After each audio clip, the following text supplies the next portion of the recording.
fire.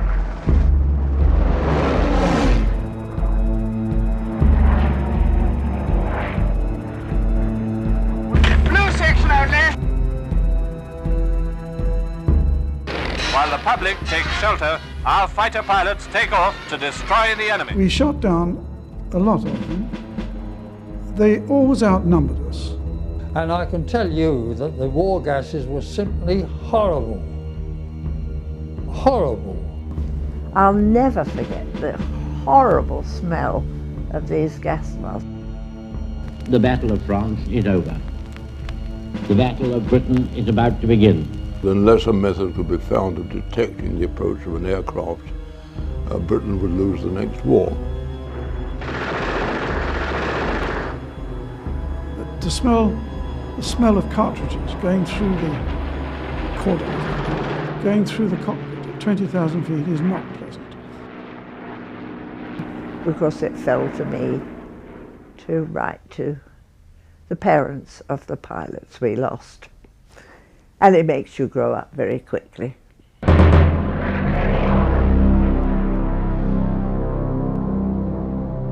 Haben Sie noch Sichtkontakt? Ja, aus der Sonne. Jetzt. Gut, sah gut aus. Sicht, getroffen, Horrido! Because the Victoria Crosses were never dished out because the COs who would have written the citations died alongside their men. Mein Motor geht aus. Ah, sehen Sie!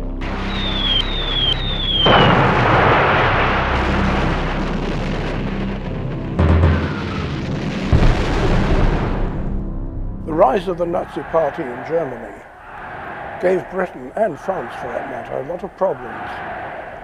The leader, Adolf Hitler, the Chancellor of Germany, was frankly a rebel-rouser who, by his remarkable ability to influence people with wild speeches, he made Germany very strong, but he worried the Western powers, such as Britain and France particularly. And by 1938, the British Prime Minister, Neville Chamberlain, was visiting Hitler in Munich, and he came back and said, "It is peace in our time," and he waved a piece of paper which bore Adolf Hitler's signature, and he said, "This will ensure that we will not have to go to war." Well, it was a big mistake because Hitler cared nothing for pieces of paper, and having started to thumb his nose at Britain and France by occupying Sudetenland, which had been taken from Germany after World War I, he then proceeded to annex Czechoslovakia, and having bought an extra year with the Munich Agreement, this did give Britain some time to rearm. And in that time, we transformed the RAF from being a tiny force into being something that could, in fact, even consider going to war. Britain's reaction to the seizure of Czechoslovakia was the Military Training Act, which, for the first time, brought in peacetime conscription. Recruits were called up, and as a result of this and normal enlistment, the Territorial Army expanded to almost 340,000. There had been rumblings for so long, and nothing had happened, and we assumed when Chamberlain came back and waved his piece of paper saying there'd be peace in our time, well, it's fine, we just took it in our stride. September 1939, Hitler invaded Poland, and Chamberlain, on the Sunday, the September the 3rd, he said, "I have written to Herr Hitler and asked him to withdraw his forces." He said, "I've received no reply, and so this country is at war with Germany." And that consequently, this country is at war with Germany. From September the 3rd, I think most people in power in Westminster and the British generals and air marshals thought it would be a rerun of World War I with trench warfare in France. Suddenly, there was war with a vengeance. And my mother, having lived through the last World War, knew exactly what to expect. And we were living in London, so she got me out of London. We went to live in Tring, in a flat in Tring, very quickly, I might add.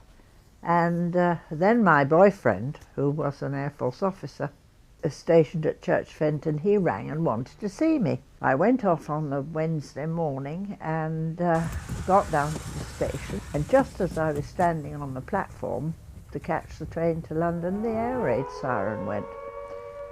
Well, I wasn't so much frightened, funnily enough, of being bombed. I was much more frightened that Mummy would come down and yank me off the station and not let me go and see my boyfriend. So I hid in the lavatory until the all clear went. Anyway, I finally got to London and happened to get on a train that was evacuating what seemed to me all the children in London. It was absolutely packed solid with children, with their little gas masks. Everything was in chaos. I don't think anybody knew where they were going, but we kept on stopping at every station and letting a few off. I finally got to Tadcaster at 9:30 at night, having had nothing to eat or drink. Anyway, far from going back to London on Saturday, I was married on Saturday, which to the vicar was quite a surprise in many ways, because normally he would have about maybe one marriage a year, and suddenly he'd got 7, because everybody felt as we did, that we really thought that we were going to die. I mean, that was it. So we were all rushing to get married and make hay while the sun shined. There followed the phony war for 8 months. During this time, the RAF sent its aircraft over Germany not to drop bombs, but leaflets urging the population to overthrow the Nazis. Then the phony war started, and it was a very weird time, because you know, you still half expected all sorts of awful things to happen. They were always in the back of your mind. We were stationed up at Catterick, and there would be sort of odd raids here and there, but we were all expecting this enormous Blitz to arrive, and it never did. And these little sort of raids that came sort of were off-putting and disconcerting. This pause in hostilities gave the Germans ample time to prepare Hitler's plans for the campaign to conquer Western Europe. By April 1940, the detailed planning was complete. Their initial objective was to secure the northern flank, which would give them access to Britain's east coast and the North Atlantic. The first objective was Denmark. On the 9th of April, 2 German infantry divisions crossed the frontier. They advanced rapidly to occupy key points in the country. Denmark was effectively secured within 4 hours. At the same time as the invasion of Denmark, the Germans struck at Norway. They landed 7 infantry divisions, including 2 mountain divisions, at strategic points along the Norwegian coastline. There was bitter fighting, particularly in the north. The harsh conditions around Narvik made the fighting very difficult. German forces had landed from their ships and dug in. In the fighting which followed, they now had to contend with British and French troops rushed to the aid of the embattled Norwegians. German pressure forced the Allies to evacuate, and the country finally surrendered on the 9th of June. Following the disaster in Norway, a furious debate raged in the British Parliament. The Chamberlain government was replaced. At the critical moment and out of crisis, Britain gets the war prime minister of her desire. Behind Mr. Churchill, the country rallies solidly and resolutely to the task of defeating the most sinister madman that ever aspired to world conquest. The man to beat Hitler is Winston Churchill. Among his colleagues, Mr. Chamberlain, whose vacation of office was accomplished in a manner worthy of his great sincerity, remains as Churchill's right hand. He has still a strong hold on the public, as was shown when he left Downing Street to hand in his resignation. Churchill had previously been rather unpopular in Westminster and indeed in the country by his endless warning of the power of Hitler's Third Reich, and especially of the Luftwaffe. Now he took over, and thank heavens he was the one man on earth who could lead Britain to victory in World War II. Churchill was an inspiration principally because of his voice. I speak to you for the first time as Prime Minister in a solemn hour for the life of our country, of our empire, of our allies, and above all, of the cause of freedom. I've only got to listen to his speeches. I mean, even today when they're played, there's hardly a dry eye in the house, as they say, because he was such an inspiration. I mean, he was a brilliant leader. He had many faults, like everybody does, but he was the right man at the right time. If ever we had one, it was him. On the 10th of May 1940, Germany let go what became known as the Blitzkrieg, lightning war. And this was a previously unknown combination of overwhelming air power and overwhelming force on land, especially with tanks and armoured cars.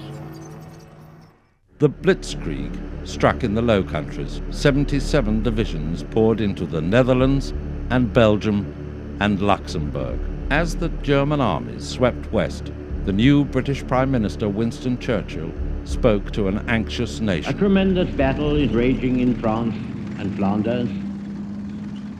The Germans, by a remarkable combination of air bombing and heavily armored tanks, have broken through the French defenses north of the Maginot Line, and strong columns of their armored vehicles are ravaging the open country, which for the first day or two was without defenders. They have penetrated deeply and spread alarm and confusion in their track. Behind them there are now appearing infantry in lorries, and behind them again the large masses are moving forward. The regroupment of the French armies to make head against and also to strike at this intruding wedge has been proceeding for several days, largely assisted by the magnificent efforts of the Royal Air Force. In the Netherlands, the strategic Moerdijk Road and rail bridges across the River Maas, south of Rotterdam, was one of the German objectives. Paratroops would seize and hold the bridges for their advancing columns. The bridges were taken and held. The concept of using paratroops to secure a strategic objective and to hold it until ground forces arrived had been proved. The way to Rotterdam lay open. The Netherlands was to surrender after 5 days fighting. Meanwhile, another major offensive was moving through northern France to cut off the French and the British Expeditionary Force. And so the reorganizing of Britain's defences progresses. The King pays a flying visit to several Royal Air Force stations and arrives at Northolt, where the 111th Squadron is equipped with the new Hurricane fighters.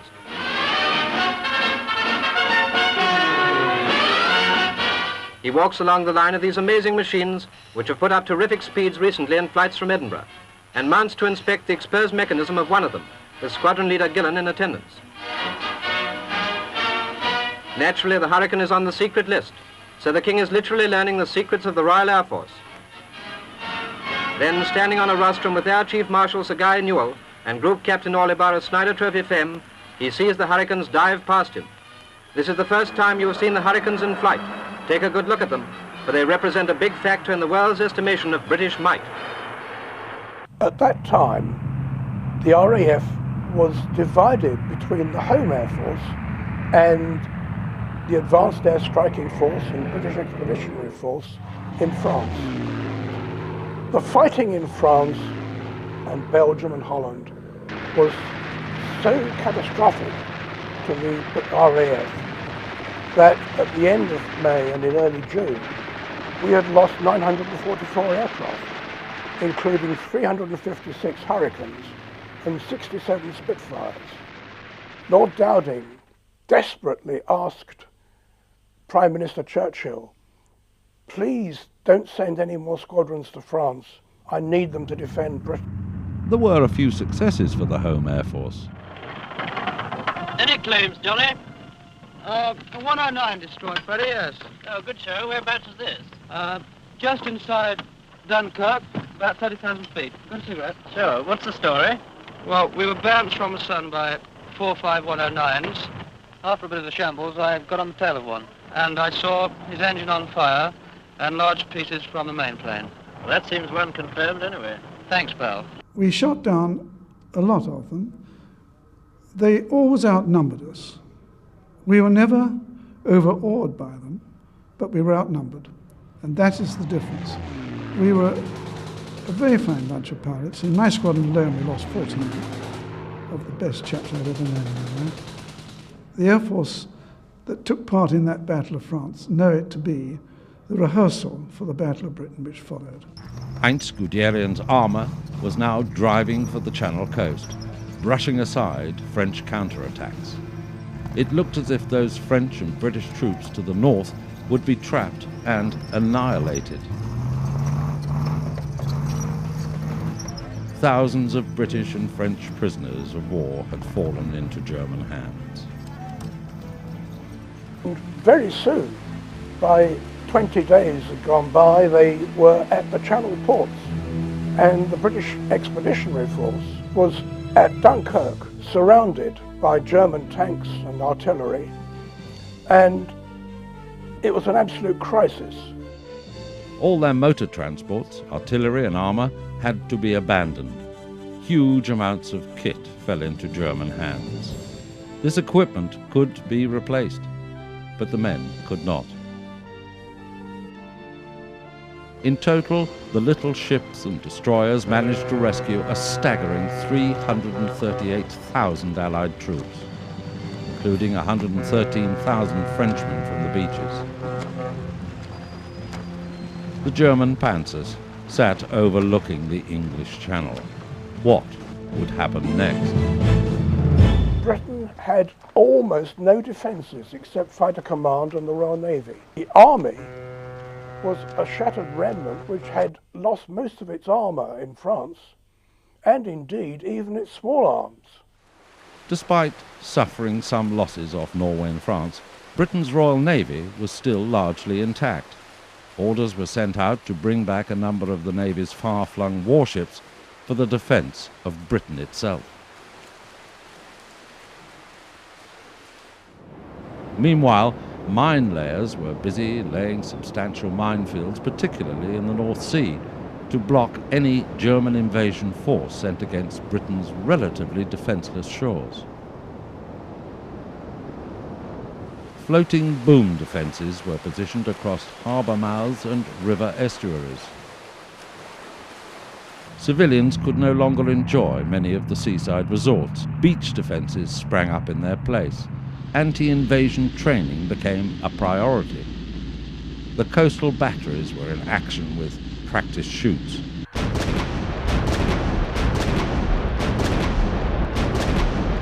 While the troops trained, some unusual defences were being developed. Britain's Petroleum Warfare Ministry reveals the flame barrage defences set up at vulnerable points around the British Isles to counter Nazi invasion attempts. Underwater pipeline installations encased in concrete and brickwork as a precaution against air attack release oil which spreads out to form many pools.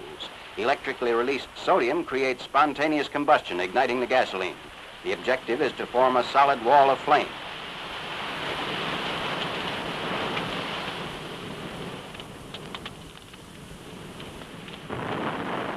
Heat reaches an intensity in excess of 1,000 degrees. Additional pipelines on the beaches provide secondary defense by fire.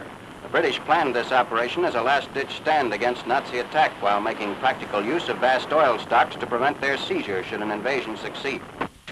Another British weapon is the Flame Ack unit. It was designed to be used against low-flying enemy planes as well as to discourage glider and paratroop landings. The fear of airborne landings was rife, and these potential sites were constantly patrolled. Initially, the Army undertook this work and later the Home Guard. In some places, the Army built anti-glider barriers and defences. Security became the watchword. Everyone had to carry identity cards, and these were regularly checked by police foot patrols and at roadblocks on the country's highways. Quick reaction units were formed from existing formations that had not been at Dunkirk. They could be rushed to any reported landing ground.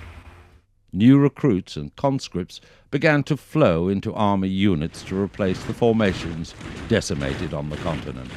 Churchill was everywhere, visiting the troops and encouraging and cajoling. Action this day was his constant order. To bolster the regular army, the local defence volunteers, later to be renamed the Home Guard, was formed. Initially lacking modern weapons, by the end of July 1940, it was better equipped and numbered 500,000 men. The Home Guard took up duties of patrolling and initially defending their local areas. This freed up the regular army for actually repulsing any German invasion. Equally important was the Observer Corps, which had been formed as early as 1925. Controlled by the RAF, their job was to spot and report on the direction, height and strength of any attacking force. 1,000 observation posts were established throughout the country. The RAF's Barrage Balloon Command was largely manned by WAFs, the Women's Auxiliary Air Force. They raised massive balloon barrages around the cities to force the attackers to fly higher, where they could be more easily targeted by the RAF fighters and the anti-aircraft defense guns. Anti-aircraft defense was the responsibility of the Army, though integrated with fighter command. Standard weapons were the 3.7-inch quick-firing pieces Marks 1, 2 and 3. For night defense, Army searchlight batteries were essential. 4,000 of them worked in close cooperation with the anti-aircraft artillery. Usually a couple of beams would illuminate a target. Then, as more beams concentrated on the aircraft, the anti-aircraft guns would open up and bring down the intruder. Women in the forces took on a much greater importance. They freed up the men for the combat ahead. The civilian population was encouraged to think of themselves as much part of the coming battle as the fighting forces. All about them there was change. Important monuments were boarded up to protect them against air raid damage, such as Eros in Piccadilly Circus and the statue of Charles I in Trafalgar Square. Bombing was considered the greatest threat, and communal air raid shelters were built throughout the country's cities. Families were encouraged by the government to build their own Anderson shelters in their back gardens. Factories important to the war effort were sandbagged and guarded. Despite the disruption that air raids would bring, it was vitally important that the industrial base continued to function. Now both men and women worked at the benches, producing the weapons and warplanes needed for Britain's defence and attack. The Women's Land Army replaced the men in the countryside, and women flocked to the emergency services. Without the work of women in the factories, the war of production simply could not be won. Throughout the country, the different police forces took on an expanded role. Not only would they look after normal law and order, but they would oversee the movement of civilians in the event of an air raid. They also activated the sirens and patrolled the streets with loudspeaker vans to give warning and instructions. They shepherded civilians as they ran to the underground shelters. Because if you lived in London, most people went to the underground shelters, which my mother did frequently. She had a little bag packed and was ready immediately to dive down into the underground. She lived at Marble Arch, and I remember having a great battle with her when I was down there on leave, because I just could not bear the thought of going down there.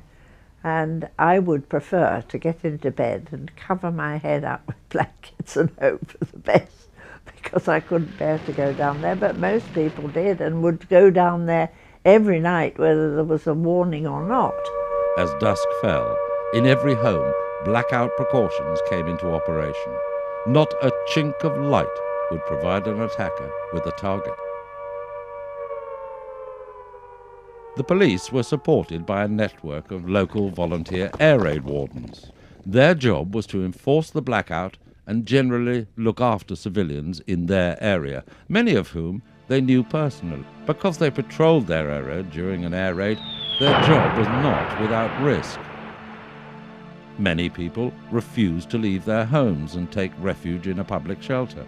The wardens often had to check that they were all right and that the building was still safe enough for them to remain. They also helped in the clean-up operations. You could as long as you hadn't any lights on, you could open your windows on a summer night and have your curtains drawn back, which on this particular night was the case. And my husband had the night off. He was a night fighter pilot, and he had the night off.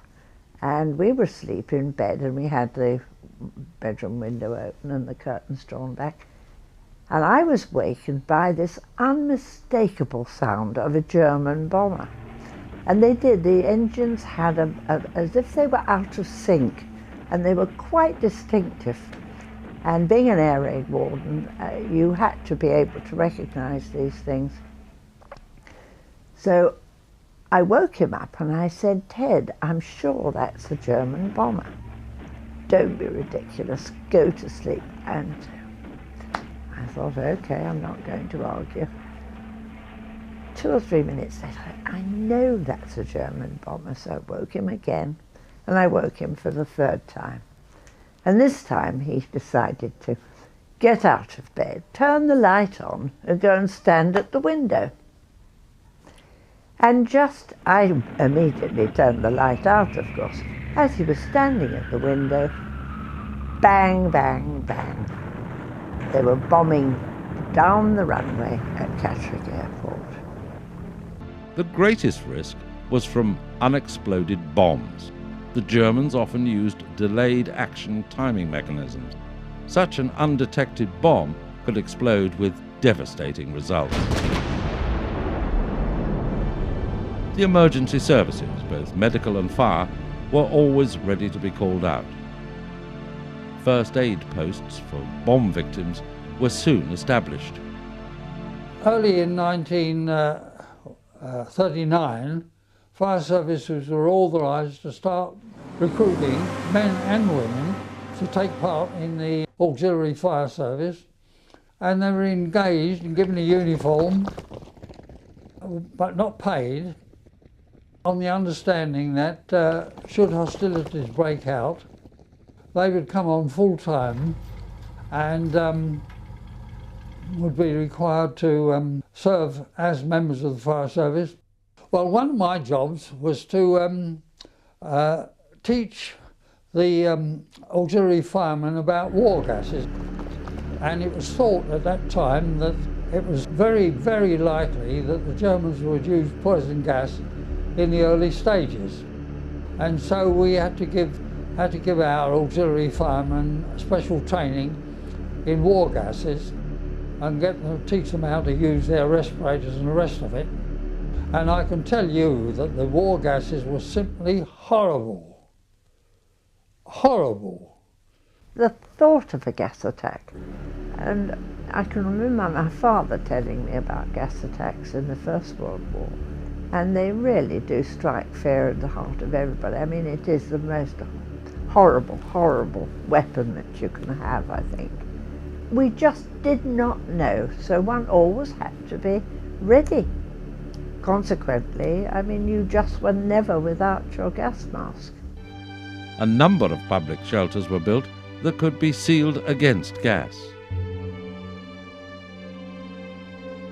The people themselves protected their homes by sealing up chimneys and air vents and any other opening that would allow in the deadly gas. Every civilian in the country was issued with a respirator, including infants. Everybody was required to carry their gas masks when away from home. This was issued in a cardboard box and was usually slung over the shoulder. It was often accompanied by a tin hat or battle bowler. When we had to actually put them on, because when you collected them you had to put them on, I'll never forget the horrible smell of these gas masks, awful rubbery smell. And they really felt when you put them on as if you were suffocating. But thank God we never had to use them. Virtually every town in Britain had its own newspaper, and they became a vital method of circulating news and information. A final component of civil defence was the British Broadcasting Corporation. The BBC could be used to quickly quash rumours and panic. It also issued important government announcements, and Winston Churchill was to mobilise the English language frequently on the BBC. We shall defend our island, whatever the cost may be. We shall fight on beaches, landing grounds, in fields, in streets, and on the hills. We shall never surrender. During the 1920s and early 30s, with no air opposition envisaged, the RAF developed few modern fighters. Instead, it concentrated on biplane bombers, which were more appropriate for policing the empire. The rise of the German Luftwaffe, which had been forbidden after the First War, was so worrying that at last money was voted for new aircraft, and such aircraft as the Hurricane and Spitfire fighters, and a whole lot of new bombers and reconnaissance aircraft. They transformed the RAF from being a technically backward and tiny force into something that really did offer resistance to a possible enemy. The Air Council continued to draw up specifications for monoplane bombers, but also under Dowding's influence, new designs for monoplane rather than biplane fighters also came onto the drawing boards. New engines were also being produced. Rolls-Royce privately developed the PV-12, which was to become the legendary Merlin. New, stronger metals allowed sustained power at a fraction of the weight, and the supercharged, liquid-cooled V-12 Merlin provided extra power at altitude, exactly what was needed for a modern fighter. The Merlin powered many of the new designs. One was the Fairey Battle Light Bomber, but this was virtually obsolete even before the war began. The Hurricane was an earlier design, and it was made rather like the aircraft of World War I, covered in fabric. But it was at least a cantilever monoplane, and it had a Rolls-Royce Merlin engine of over 1,000 horsepower. And it introduced a dramatic new armament, 4 Browning machine guns in each wing. The most famous of Cam's designs was this aircraft, the Hurricane, which I flew. As you'll note, it's got a very wide undercarriage, which made it first-class airplane for operating off very rough aerodromes. In other words, it didn't tip about as it landed on rough ground. One of its major points, I thought, using it in combat, was the wonderful grouping of the 2 banks of 4 guns, 1 in each wing. It gave you a very good concentration of firepower, and in fact what we call, perhaps rather gruesome there, lethal density. In other words, this Hurricane was a very fine gun platform. Nobody had ever seen an 8-gun fighter before, and the idea was that even if you only got time for about a 1-second burst, it might be enough to bring an aircraft down. By the beginning of the Battle of Britain, 32 squadrons were flying the Hurricane. This sturdy machine was to account for around 2/3 of all enemy aircraft shot down during the battle. A Hurricane pilot takes up the story. It is impossible to state the parts that really matter to make a real fighter pilot. But if you can imagine, a fighter aircraft is really a gun platform for you to aim your guns at an enemy, and you have then got to destroy the enemy. People forget that. They think it's all beautiful aerobatics and dogfighting. It's not. You've got to get the guns behind the German and press the button. But it took an awful lot to take a youngster of 18 or 19 and turn him into a machine like that. Now here we have my favourite aircraft, the Spitfire 1. I first flew it in 1938 and began to love it as men do. It was a superb aircraft to fly. It was dainty. It was like a ballerina. Its response to the controls was very, very quick, very rapid. It was fast, compact, and had a truly magnificent performance. The Spitfire was smaller, more agile, and it was more modern in being a stressed-skin, all-metal aeroplane. It was considerably faster than the Hurricane, 360 miles an hour as against about 330. When you climbed into a Spitfire, you strapped the Spitfire onto you, and you became part of the Spitfire, and the Spitfire became part of you. The Spitfire had 8 machine guns. The one problem was that the Merlin engine had an ordinary traditional carburetor, And if you rolled over into a dive, the engine was going to cut out and stop, whereas the German engines had a direct injection pump which kept going. This was completely unexpected. The fact that the engine cut out in manoeuvres was obviously very serious, and scientists at Farnborough hit upon a new scheme whereby you had direct injection carburetors, and later in the war it was no problem. During the Battle of Britain, new 100-octane fuel developed in the USA became available to the RAF.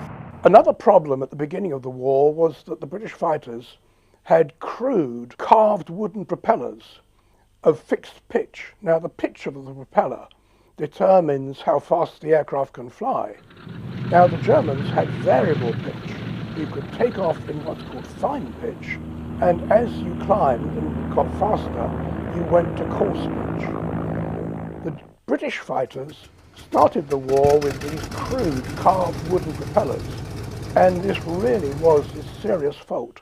Thank heavens, by the time the Battle of Britain really got going, the old propellers were frantically being replaced.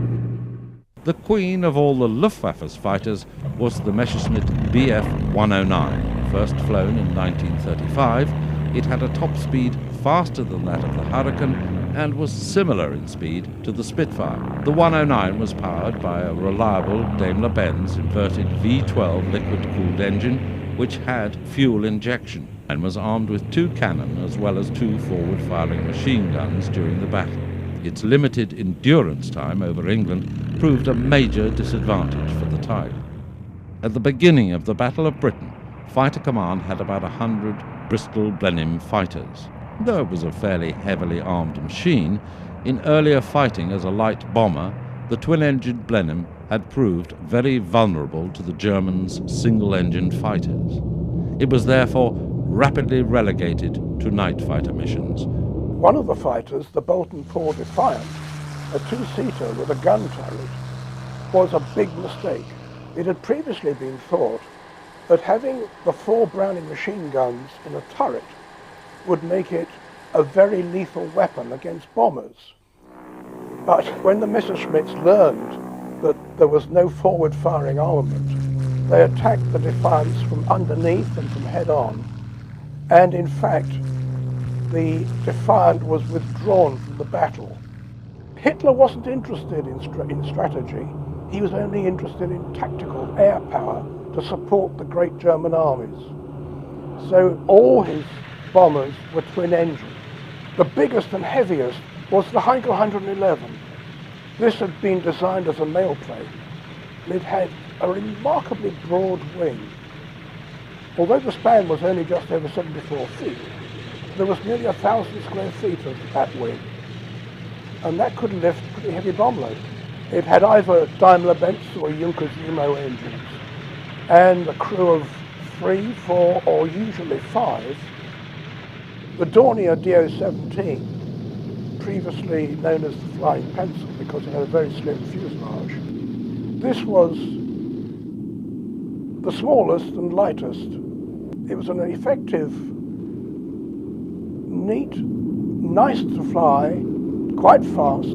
I know that British fighters found it easy to shoot down. The third and latest type of Luftwaffe bomber was the Junkers Ju-88, which had first flown in 1936,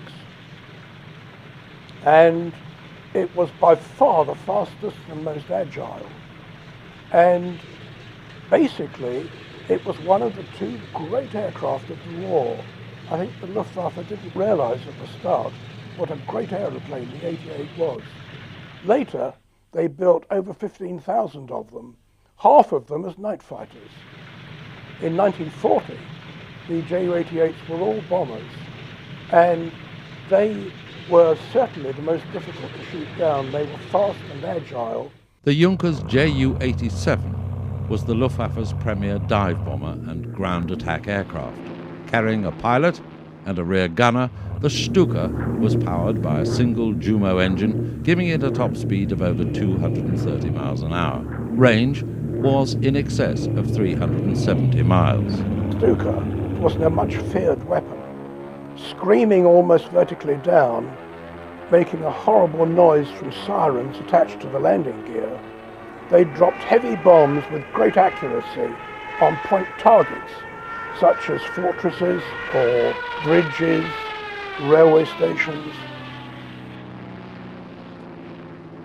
The Stukas had been highly successful during the Blitzkrieg on the continent, but during the Battle of Britain they proved very vulnerable to the RAF's fighters, and they had to be escorted. The escorts originally were the Messerschmitt Bf 110, which was a twin-engined long-range fighter, a Zerstörer, a destroyer. The idea was that the Bf 110s would accompany the bombers and the Stukas and sweep away all opposition in front. They'd done just about that in Poland.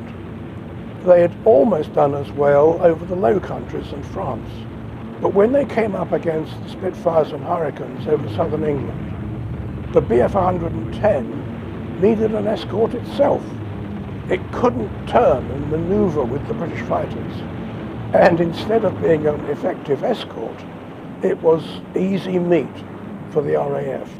At the outbreak of the war, the air defence of Britain was organised into 3 groups, number 11, 12 and 13.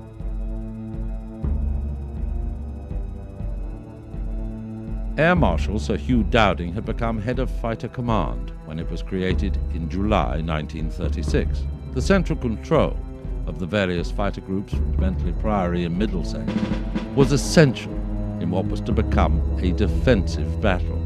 From here, Dowding had an overall view of both his own and the enemy's assets. As the WAF operators moved the markers across the plot table, it became obvious where the enemy was committing his strength. This allowed Dowding to direct his limited fighter squadrons to counter the thrust, and the information was constantly updated. Hostile forces, Northwest Willie Victor 7542, Willie Victor 7542, 100 plus at 14. Number 10 Group had only been created in July 1940. It was commanded by Air Vice Marshal Sir Christopher Quentin Brand. He controlled the vital western approaches to the English Channel. By the end of August 1940, Brand had 3 Hurricane squadrons with 37 serviceable aircraft. He could also call on another 4 Spitfire squadrons with 42 operational machines. In the southeast was number 11 Group, covering the approaches to London. In command was Air Marshal Sir Keith Park, a New Zealander. His headquarters were in Uxbridge in Middlesex. Because of its proximity to the continent, the brunt of the fighting during the battle fell to this group. On the 1st of July, Park could muster 17 Hurricane squadrons with 218 aircraft and 8 Spitfire squadrons with 92. And there were 39 serviceable machines out of the 69 of his 5 Blenheim squadrons. His area of operations was divided into a number of sectors, each with its own headquarters and command facilities. Within each sector were the operational airfields. A number of these had satellite fields to which aircraft could be recovered in the event of a strike on the parent base. The airspace over the English Midlands was covered by 12 Group. Number 12 Group, commanded by Sir Trafford Lee Mallory, believed that the fighters should be formed into large groups of perhaps 3 squadrons forming a wing, which would then attack in force and numerically outnumber the enemy. Lord Dowding was uncertain about this. He didn't believe in the big wing concept. And 11 Group didn't apply it. On the 1st of July, this group could put up into the air 5 squadrons of Spitfires with 43 aircraft. In addition, there were 39 serviceable Hurricanes from 3 squadrons. Finally, the group had 2 squadrons with 20 airworthy Blenheims and a single Defiant squadron of 11 warplanes. Lastly, the defence of northern England and Scotland was entrusted to number 13 Group under the command of Air Vice Marshal Richard Searle. Reports of visual sightings from members of the Observer Corps were passed through one of 31 Observer Group operations rooms. These were largely manned by civilians. These reports, together with the information from the radar chains, was fed directly into the filter room at Fighter Command's Bentley Priory. Here, they were analysed, presented on the huge plot maps for the controllers, and also passed out to Fighter Group headquarters for action. The individual groups would scramble their squadrons, but with the RAF's limited number of fighters facing almost 2,000 German aircraft, it all had to go very smoothly. The RAF was calling for recruits. They were put through flying training school. On gaining their wings, they were posted to the operational squadrons, but joining the service was not always that easy. In the early 1940, I volunteered to join as a pilot. I was then 19 years of age. I was accepted and then sent home. Don't call us, we'll call you, because you cannot suddenly turn the tap on and get lots of flying training schools to meet all the volunteers. And I sat at home for about 3 months. I was sitting at home when Dunkirk took place. And in August, Bank Holiday Monday, 1940, I arrived with my little suitcase as an AC-2 to start my training, never having been in an airplane before. When Churchill used the phrase, "Never in the field of human conflict was so much owed by so many to so few," the title of The Few stuck. The few are often, and not incorrectly, portrayed as being lackadaisical, happy-go-lucky young men. They treated life quite casually, and quickly they learned the hard way. And the trouble is, the younger ones tended to be killed almost on their first operation. I think when I married so young, it was all great fun to start with, and then my husband had been promoted and he was the squadron commander then, and because it fell to me to write to the parents of the pilots we lost. And it makes you grow up very quickly. It was very, very sad. Some of them were maybe a year older than me. But every time a pilot died, there was a huge party.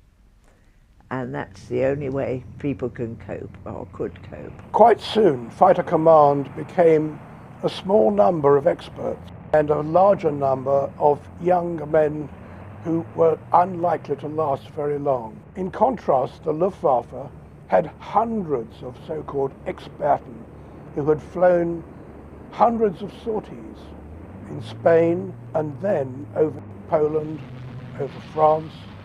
They were far more dangerous, and that meant that a one-on-one conflict between a 109 and a Spitfire even was likely to be rather one-sided. In 1935, Hitler repudiated the Treaty of Versailles, which had restricted German rearmament. A crash weapons-building program began. Hitler ordered the creation of a new German Air Force, the Luftwaffe. Hitler and his Luftwaffe commander, the flamboyant General Field Marshal Hermann Göring, made frequent visits to these fledgling units. These early formations of the rejuvenated German Air Force initially operated biplane fighters. But from the mid-1930s, more modern monoplanes with names like Heinkel, Messerschmitt and Junkers were beginning to roll off the production lines. Unlike the RAF, Göring organized the Luftwaffe differently. It operated its aircraft as mixed formations comprising fighters, bombers and dive bombers. These were titled air fleets or Luftflotten. Each Luftflotte was divided into a number of Geschwaden, equivalent to an RAF group. In turn, each Geschwader comprised 3 or 4 Gruppen or wings. These were further divided into 3 or 4 Staffeln or squadrons. For the Battle of Britain by the beginning of July, Göring could call on 898 bombers and 708 single-engine fighters, plus 202 twin-engine fighters serving in 3 Luftflotten. From its headquarters in the Belgian capital Brussels, Luftflotte 2 operated out of northern Germany, northeastern France, and the Low Countries. It was commanded by Field Marshal Albert Kesselring, a soldier turned airman who later went on to command the German army in Italy. Luftflotte 2 comprised the 1st and 2nd Fliegerskorps, the 9th Flieger Division, and the Jagdfliegerführer 2. Luftflotte 3 was based in western France with its headquarters in Paris. It was under the leadership of General Field Marshal Hugo von Sperl. Luftwaffe 3 consisted of the 4th, 5th and 8th Fliegerkorps and Jagdfliegerführer 3. The 3rd Luftwaffe available was Luftwaffe 5, with its headquarters in Stavanger, Norway. It was commanded by General Hans-Jürgen Stumpf. From here, it protected the access into the northern Atlantic for Germany's U-boats, and from here, its bombers were in range to strike at the north of England and even at Scotland.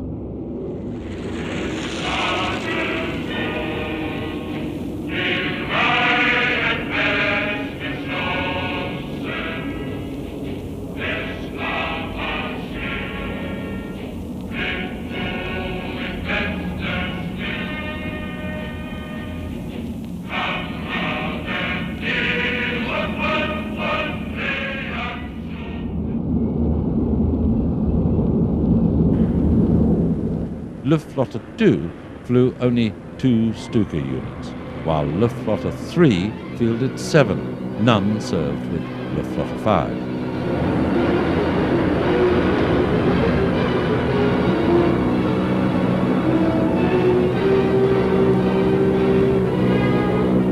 Three units of Luftwaffe 3 flew the Me-110. 8 units of Luftwaffe 2 operated the type, but only 2 units were operational with Luftwaffe 5. Because of Germany's rapid conquest of Western Europe, air bases there had been set up rapidly, and there was little provision for the repair of severely damaged aircraft. Therefore, badly damaged machines had to be returned to Germany for repair. Hitler was quite a sort of charismatic character before the war, and you couldn't help in many ways admiring him in some ways. And then, of course, we began to realise what it was all about. And then, of course, one didn't admire him, you just thought, my God, what a monster. Certainly, of course, we were appalled as the war went on. Apart from the Spitfire and Hurricane, a crucial factor in winning the battle was the fact that there were radar stations all around the south and east coast of England. For radar, the RAF had to rely on a primitive early warning system using sound echoes. We were building in 1930, 33, 34 large sound locators, big acoustic mirrors along the south coast. These were over 100 feet in aperture, and with a microphone at the focal point. And with these, you could detect, on a good day, an aircraft at possibly 20 miles, more probably only at 10, which gave you a minute or two of warning, quite inadequate to the defense of Great Britain. And that was the position in 1934, when a young scientist from the Air Ministry called A.P. Rowe, witnessing one of these demonstrations, concluded that there was no hope of defending Britain by this technique. And he wrote a paper saying that unless a method could be found of detecting the approach of an aircraft, Britain would lose the next war. This paper went to his chief at Air Ministry, who set up a committee known as the Tizard Committee, Committee for the Scientific Survey of Air Defence of Great Britain, under the chairmanship of Sir Henry Tizard. And they were established in November, December 1934. There were rumours going around that the Germans had invented a death ray, a radio method of stopping aircraft engines and bringing the pilot to the boil. And they took it seriously enough to ask, is this possible? And this query went in late 1934 to various scientific establishments, including the Radio Research Board at Slough. Mr. Robert Watson Watt was the chief. He was a very able and competent research scientist because he was doing ionospheric research, sending radio waves up into the stratosphere and getting reflections back from the ionosphere. On occasions they got echoes back from 10,000 feet, and they made the reasonable conclusion that's an aeroplane. So when this query came around about defense of Great Britain against attacking bombers, he wrote a paper saying, impossible to bring pilots to the boil, but I think I could produce a method of detecting aeroplanes. The Tizard Committee responded very quickly and said, well, let's have some facts and figures. And he wrote a paper then, which they got in January of 1935. The term radar stands for Radio Aid to Detection and Ranging. The principle Watt put forward was that radio waves could detect and locate aircraft because the waves could be bounced back from the target, like an echo. Time lag, which had made sound location inaccurate, would be negligible, as radio waves travel at the speed of light. The return waves could be seen on a cathode ray oscillograph. The radar experimental unit was established at Orford Ness and in 1936 moved to Bawdsey Manor. And in March of that year, the first radar three-dimensional fix was achieved. During the summer, the experiments were transferred to Dunkirk for field trials.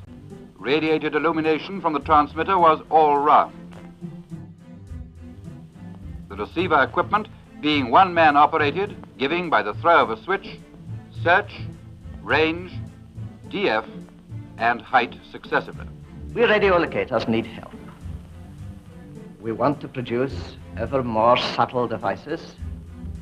We want bigger and brighter and better radio locators. TH, Chain Home, was the name by which the major experiments at Bawdsey on 26 meters had become known. By 1937-38, 4 out of 5 of the estuary stations sited at Bawdsey, Bromley, Canewdon, Dunkirk, and Dover were in operation. By May 1939, 14 further stations, additional to the original 5 estuary stations, were erected along the east coast on 240-foot wooden receiver and transmitter towers. A CH station had 4 wooden masts, 240 feet high, and 4 or 3, depending on circumstances, steel towers 350 feet high. And there were also 31 chain home low stations, which were put in to detect low-flying aircraft.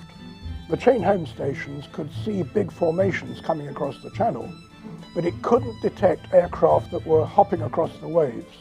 The chain home low stations closed the last gap, and they made it possible for the Luftwaffe to be detected every time they sent even a single aircraft to Britain. But how secret was radar? Pretty obvious to anyone who might be looking that way. And these were about every 20 miles up the coast. And in early 1939, we were saying, well, the Germans must have seen all this, they must have detected it. Their first action on the outbreak of war would be an attack on the radar, the CH radar system. War broke out, no one attacked us. There was no significant jamming at that stage.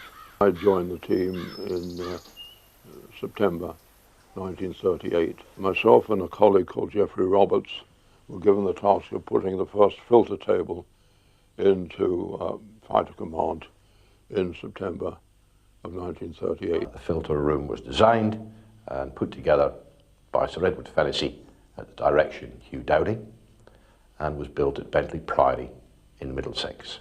On the filter table, on the far side, were lined up the young people who were receiving radar information from the original chain home system, and they simply plotted the information, each with a different coloured counter, on the table. Marked out for each station is an arc of its coverage. The radar station produced a very wide beam of radio energy out across the sea, and to help the filter officer in his task would assess the coverage from each radar as depicted on the table. This helped them provide a bearing for the raid from the radar station. Radar information was also sent to the group headquarters for onward transmission. Beacon Hill, serial 97, squadron 32, intercept raid 45. Correct. Tangmere, serial 98, squadron 43, intercept raid 46. Correct. This was all part of Dowding's integrated air defence. By providing early warning of an attack, the squadrons could be given time to reach altitude, and it removed the need for wearisome combat air patrols. We are now in the operations room of number 11 Fighter Group here at RAF Uxbridge. We are now 60 feet underground, and this operations room was built in 1939, and in fact completed just about when war broke out in September. Behind me is the board known as the tote board, and there you can see Northolt, Debden, Biggin Hill, Kenley, Church, Northfield and Tangmere, the sector stations controlled by this operations room throughout the Battle of Britain. If we take, for instance, 92 Squadron, shown here above at Biggin Hill, you can see a series of alert states, or readiness states, which increase as they come from the top down to the lower end of the board, starting off with released and ending up with the enemy sighted, order to land, landed and refuelling. You can see on the board a series of coloured lights. Each light represents a section of aircraft, and there were 4 sections to each squadron. The squadron itself broken down into A and B flight, and then these 4 sections. And they were coloured to represent red section, yellow, blue and green section. Here they're shown under the readiness state, detail to raid, meaning they were actually formating on the area where the enemy aircraft were crossing into. When the aircraft were actually in combat, the lights would change to red, and that would indicate that that squadron was actually in combat. The table in front of us houses the actual plots themselves, and if I can just take this one back here to show you, it shows you the wooden block with the squadron flags on top, 92 and 72 Squadron, 21 aircraft flying at 25,000 feet. Quite a simple method of displaying our aircraft. Immediately in front of the RAF squadrons are the hostile plots. They contain no flag on top, purely H standing for hostile, a code number given to that particular formation, and then the approximate number of aircraft in that plot, 40 plus, 30 plus. The table itself is tilted and divided up into a series of lines, black, red and green. The black lines define the areas of the groups, and the line running from the Isle of Wight up to Buckingham and across to between Great Yarmouth and Lowestoft. This area is 11 Group, and this is its operations room.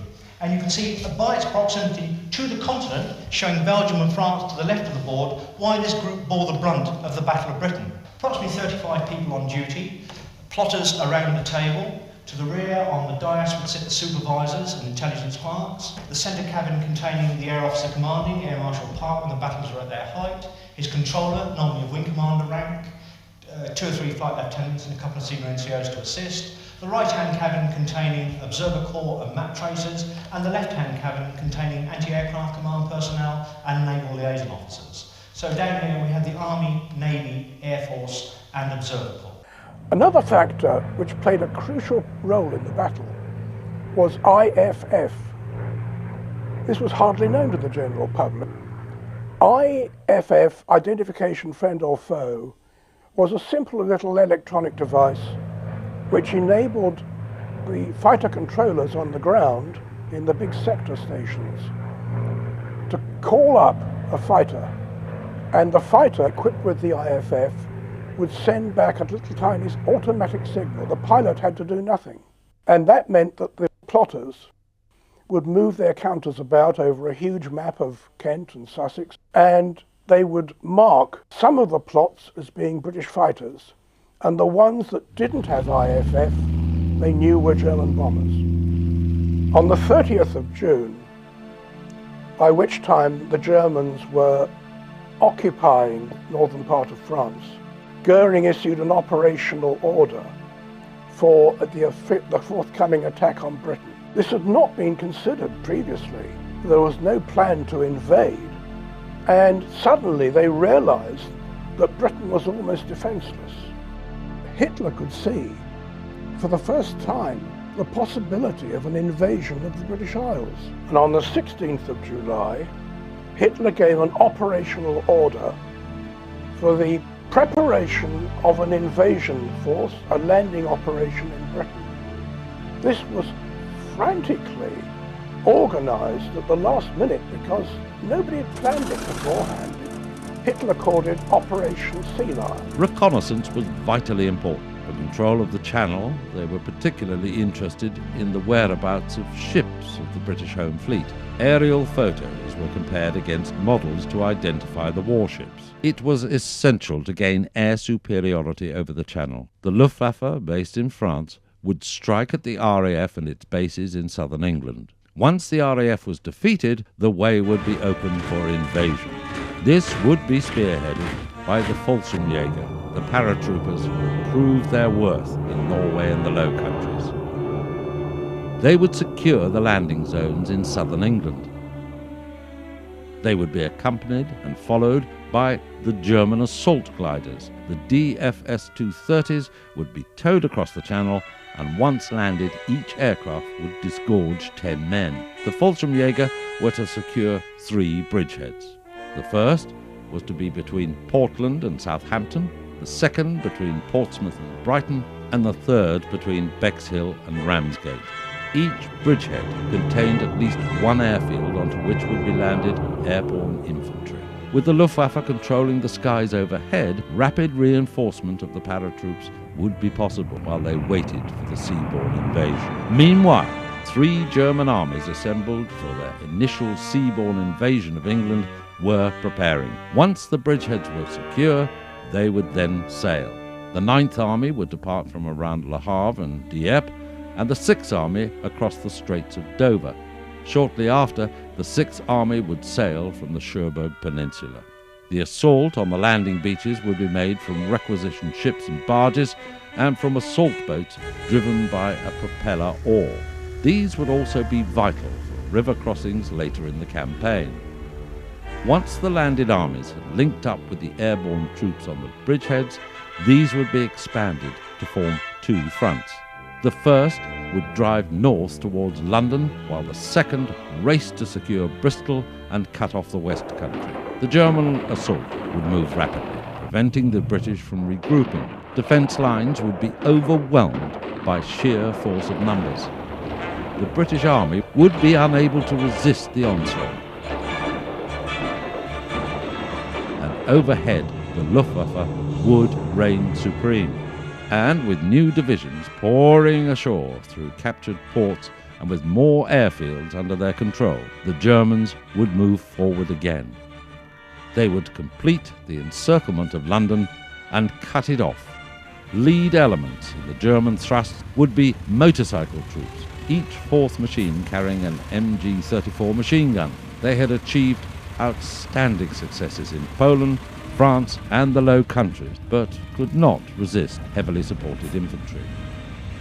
The British would have a number of motorised and lightly armoured quick reaction units able to bring pressure to bear on the attackers, and they would be able to bring up 25-pounder artillery pieces as well.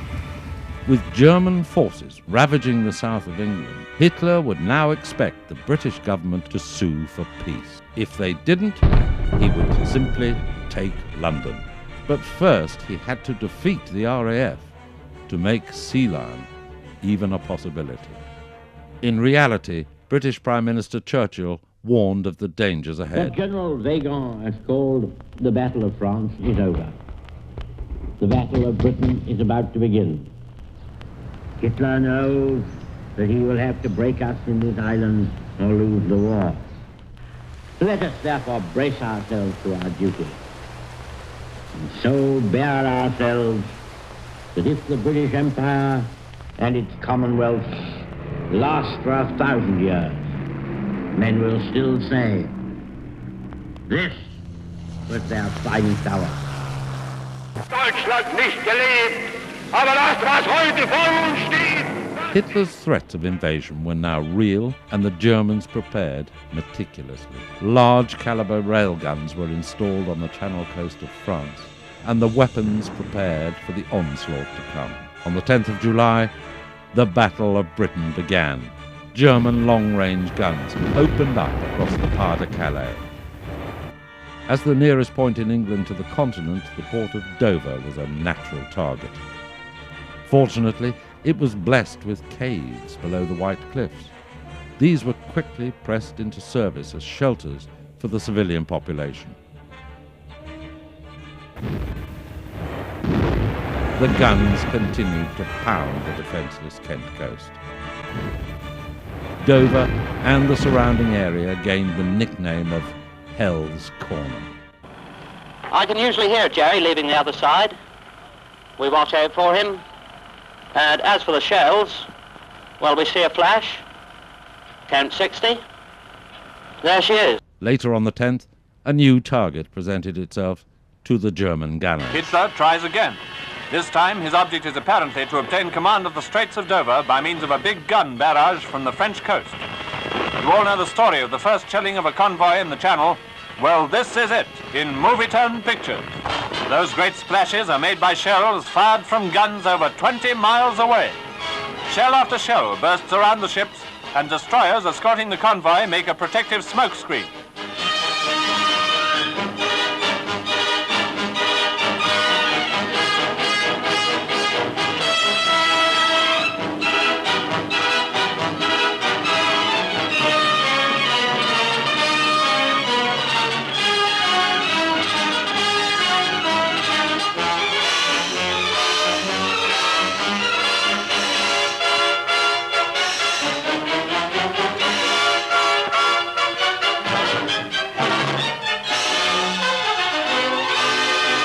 Some of the merchant ships themselves help to make smoke. That's what this one is doing. No, she's not on fire.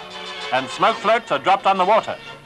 For over an hour, the Nazis continued to shell the convoy, while the Nazi planes flying in and out of the clouds did the spotting for the gunners on shore until it was driven off.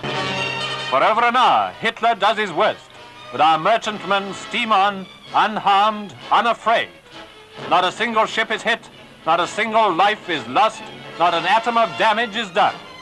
The Royal Navy and the Merchant Navy defeat the German plan, and the convoy sails on. And now it was the turn of the Luftwaffe. The orders for Operation Sea Lion dictated they started by attacking shipping convoys. They hoped to stretch Fighter Command's fighters by forcing the RAF to provide air cover for the merchantmen. For the next month, they were to launch almost daily raids on shipping in Britain's coastal waters. The much vaunted Stuka dive bombers came into their own. And above them, the Heinkel 111s and DO-17s struck at ships. Number 11 Group went to war with, quite frankly, a haphazard arrangement. We started the war with no idea, in fact, how you did fight in the air. All we had to go on was World War I. At the engagement of the Battle of Britain in the middle of 1940, we were rather outfought tactically, but the RAF learned very quickly to have loose formations which can engage the enemy on a freelance basis. The Germans were amazed by the vulnerability of their bombers, and particularly the Ju-87s, to the more manoeuvrable Spitfires and Hurricanes. Between the 10th of July and the 7th of August, over 20 Stukas were destroyed and a similar number damaged. The Luftwaffe now began to extend its target to England's southern ports. We reformed with our squadron in England and fought alongside 11 Group. I was in 10 Group at the time.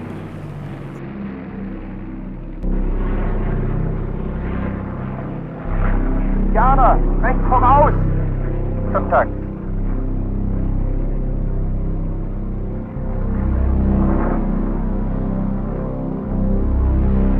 Spitfire.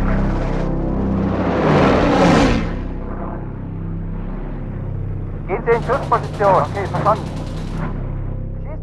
And we shot down a lot of Germans. They concentrated a lot on Portland Bill, which in those days looked after Weymouth Harbour, where the Royal Navy had its oil.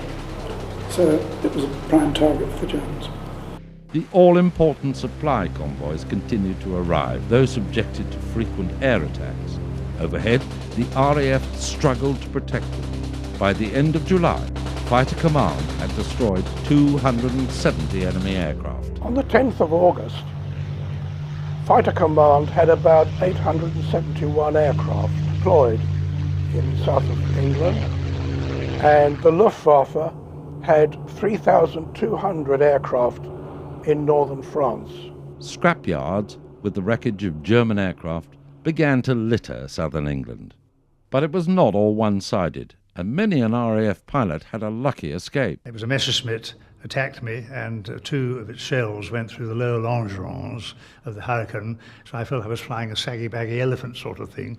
I did think of jumping, but in fact I nursed it down, and it was only a matter of inches from inflicting very nasty things on me or the rest of the airplane, like petrol. RAF losses were 145 aircraft, but the machines were replaceable, unlike the pilots. Many were rescued from the Channel. However, for those Germans picked up from the water, it was the end of their war. We've pulled more jerrys out of drink than I ever knew existed.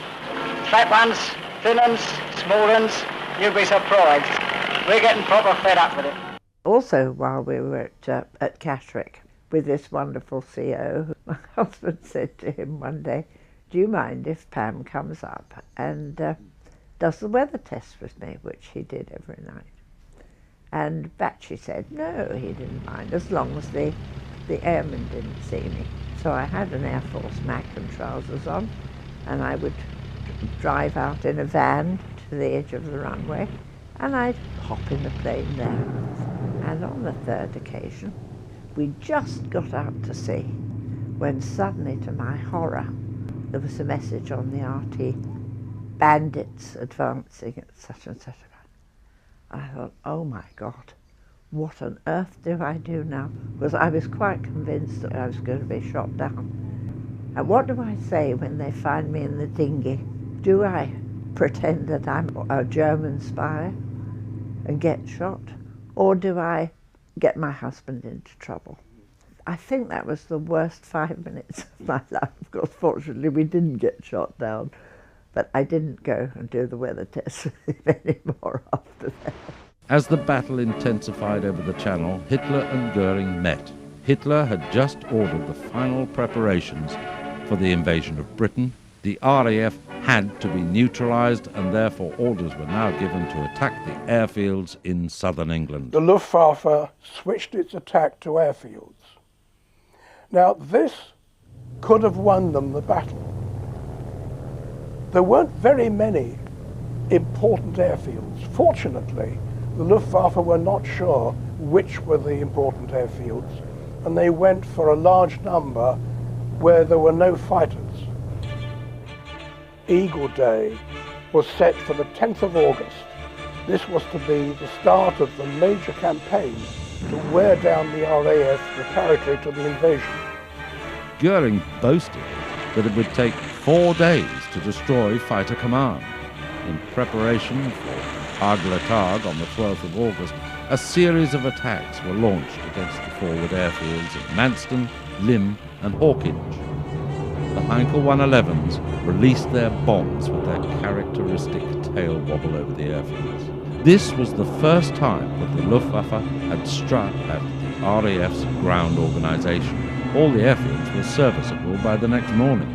The next day, Eagle Day, Goering launched the might of the Luftwaffe against Britain. Initially slow to start, the attack built up over a 10-hour period. Early in the morning, a stream of bombers headed for the Thames estuary, their targets being Sheerness and the Coastal Command Air Station at Eastchurch, where some damage was done. At the same time, another formation heading for the Royal Aircraft Establishment at Farnborough was intercepted over Sussex. Just before midday, a force of Me-110s was bounced by fighters from 10 and 11 groups over Portland. In the afternoon, Another two-pronged thrust developed. The Germans were probing the RAF's defences to see if they could counter widespread attacks, or if there was a chink in their armour. One wave was directed at Rochford and Detling. Detling suffered moderate damage. Another wave struck at Middle Wallop in Hampshire and at Southampton. Though some of the RAF's fields were being hit, the three main objectives, Odium, Farnborough and Rochford, were missed entirely, and the Luftwaffe discovered that the British, unlike the Poles and the French in the earlier campaigns, had dispersed their aircraft around the edges of landing areas. This and camouflage netting made the RAF's machines much harder to target. On the 13th, large forces of Stuka Ju-87 dive bombers attacked targets in southern England. They were released on such things as RAF airfields and radar stations. The Germans didn't fully understand the radar stations, but they could see that they played a part in the battle. So the Ju-87s went for the radars and succeeded in knocking out the one at Ventnor on the Isle of Wight, and they badly damaged a number of the others. On the 15th of August, for the first time, the Luftwaffe made a coordinated attack with all three Luftflotten against the RAF's fighter defences. The first strike was in late morning, when Ju-87s, escorted by Me-109s, attacked Hawkinge and Lymm airfields near Dover. The little-used Lymm was out of action for 2 days. Much further to the north, just after midday, 100 Heinkel 111s with 70 Me-110 escort fighters from Luftflotte 5 were detected off Scotland's Firth of Forth. 5 squadrons from 13 Group were scrambled and savaged the attackers. No military damage was reported, though some of the bombers did reach the coast. At the same time, 90 miles to the south, about 50 unescorted Ju-88s were targeting the RAF's Bomber Command base at Driffield, East Yorkshire. They were engaged by squadrons from both 12 and 13 groups, and several of them were shot down. 30 bombers did get through and pressed home their attack. The airfield was severely damaged. This was Luftflotte 5's only success. Its bombers never again made daylight raids on Britain. It had lost 20% of its long-range fighters and 1/8 of its bomber force. In mid-afternoon, the Luftwaffe struck at 11 Group's airfields at Martlesham Heath in Suffolk. An hour later, 100 bombers attacked the aircraft works at Rochester in Kent. Eastchurch was also attacked and Hawkinge bombed for the second time that day. In the late afternoon, the South Coast radar stations indicated that a massive raid of between 200 and 300 aircraft was building. To meet this, 10 and 11 Groups put up about 150 Spitfires and Hurricanes, the largest number yet to counter a single operation by the Luftwaffe.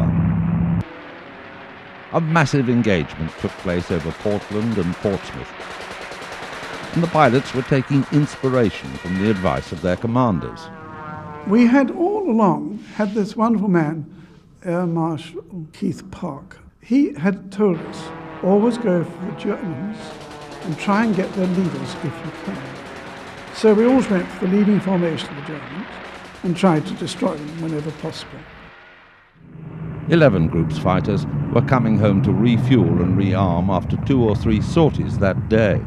Well, we were detailed for the fighters, actually, up above. And I got a cert 110. Oh, nice work. Saw the 2 chaps bail out. Can't do better than that. Yes, and one of their parachutes, unfortunately, or fortunately, didn't open. Aha. But the casual debriefings ended abruptly when, in late afternoon on the 15th, a new threat arose for 11 Group.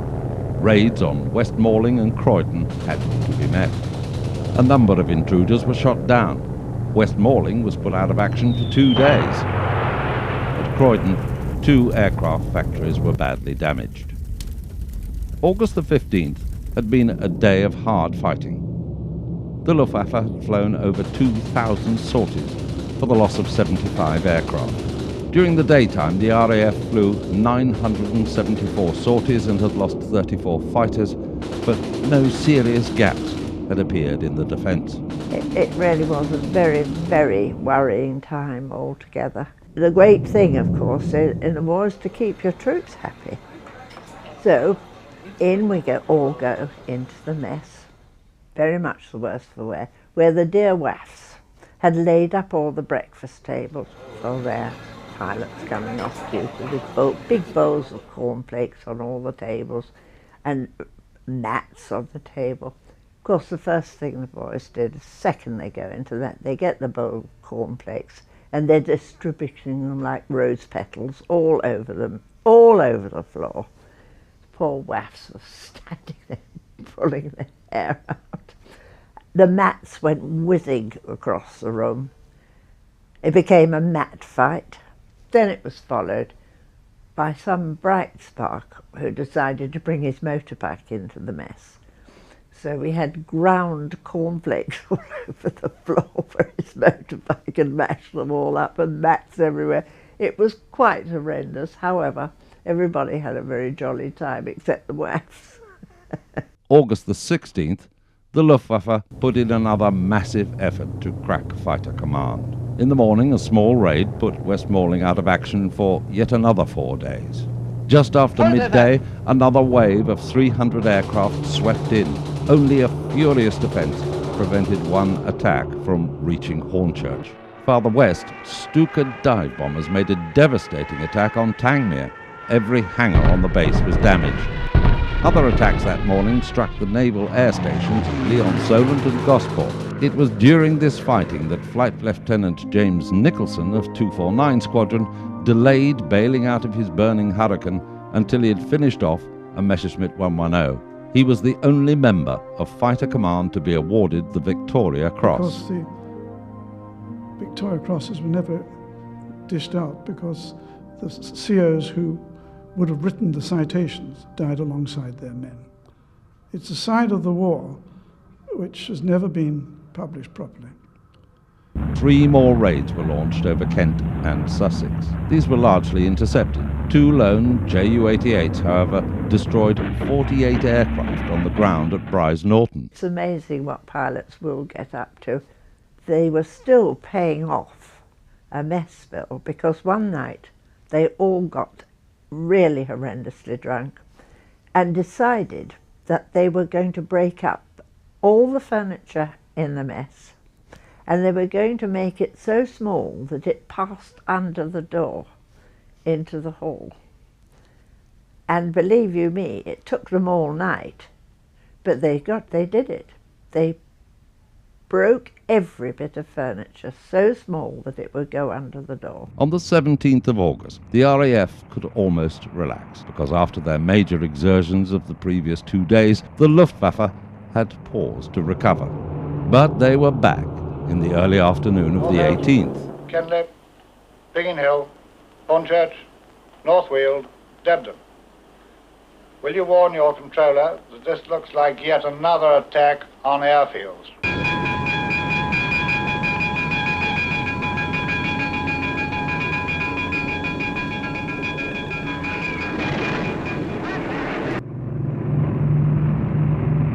Additional targets were now the sector bases. Each of these controlled a number of squadrons, and the Germans hoped to disrupt the RAF's command and control structure. The attacks on the important fields were very damaging indeed. Fighter Command put every serviceable aircraft into the air to try and fight off the attacking fighters and bombers. But consecutive waves struck Biggin Hill before the sector station at Kenley was hit. How grateful and thankful we were for the extreme loyalty and technical ability of our ground crews. They were magnificent. They often refueled us and rearmed us under fire. They were incredibly brave. It's impossible for me to say how much we admire them, except to say that we couldn't have done it without them. 11 group fighters blocked another large raid over Kent, which was trying to target Croydon.